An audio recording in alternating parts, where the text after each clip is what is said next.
অব্যক্ত নিরাকার নিরঞ্জন তুমি আদে তুমি এই অবুধ সন্তান কোনোই টানি নিছা প্রভু এই অবুধ সন্তান কোনোই টানি নিছা প্রভু কোনোই টানি নিছা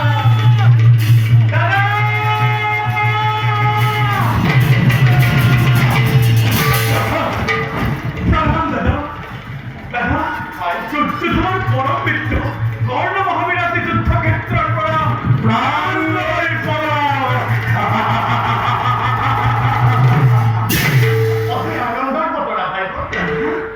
এই ভয়ানক পুরস্কার স্বরূপী দাদা দুর্যোধনের কর্ণকঙ্গদের আগতে দান দিতে হয়েছিল কিন্তু দাদা দুর্যোধনের ধৈর্য প্রখম কেন করিল এটা অদ্ভুত এটা তার মানুষ স্বরূপে দুর্যোধন দুঃখী বলে ক্ষত্রিয় স্বরূপে করুণার যথার্থতেই দিন এই বিরক্তম যাব আমরা দাঁত বুকো কপিত দিব দাদা এই ভুট্টাই গদার প্রহার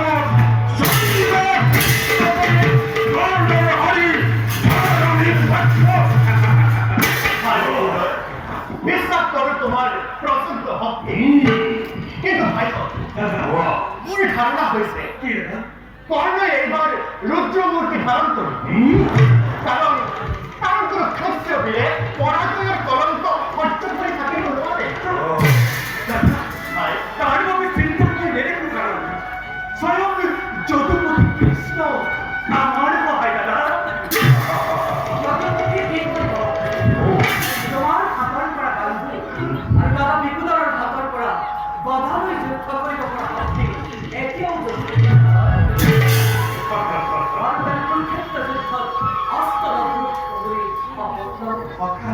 যদুপতি তুমি নিরস্ত্র হলেও তোমার অনন্ত ভক্তের একটিমাত্র পনায় আমার পঞ্চভ্রাতা আর বেলা বেলালে অখিল ভক্তি প্রদান করছে নাই নাই দাদা কিমান ভক্তি কথা জরাকুণ্ড ভয় তোমার কোনো শ্রদ্ধা আছে সেগুলো ভাবছি বড় খবর নেই বড় সবদের বিশ্রাম করে আহা মই বিশ্রাম আয়োজন করবো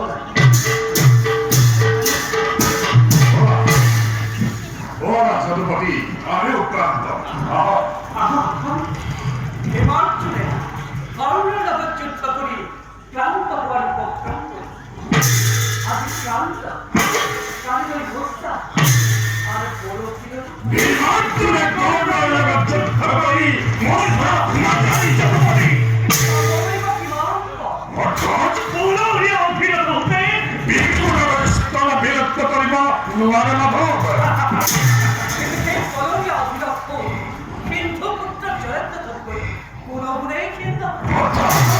অর্থাৎ শিব জয়দ্রথর বাধারা হাতের যদি বিকুদর মোৎসামী অবকারে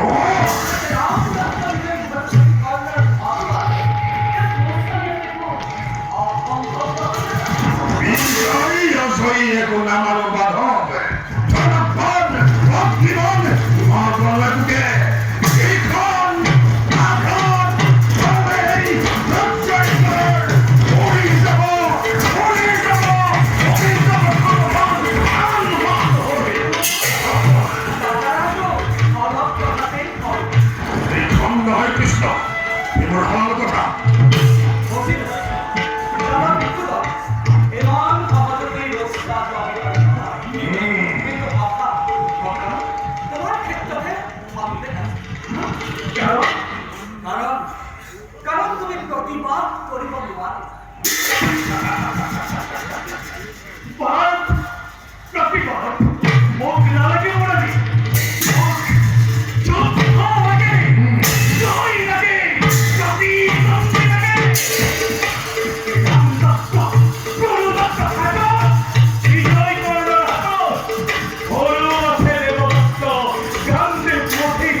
এতিয়া